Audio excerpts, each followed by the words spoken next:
নমস্কার বন্ধু, বন্ধুরা রান্নাঘর থেকে স্বাগত। আজকের আমি দেখুন পালং শাক নিয়েছি, চিংড়ি নিয়েছি, পালং চিংড়ি রান্না করব।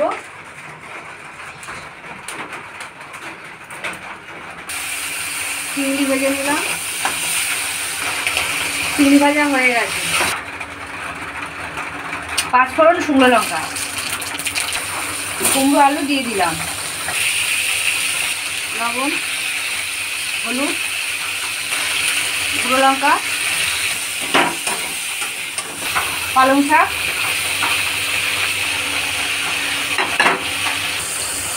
চিংড়ি মাছ দিয়ে দিলাম, ঢাকা দিলাম, ধনে গুঁড়ো ওপর দিয়ে অল্প করে দিলাম। পালং চিংড়ি রান্না হয়ে গেছে, নামিয়ে নেব। রান্না হয়ে গেছে, নামিয়ে নিয়েছি।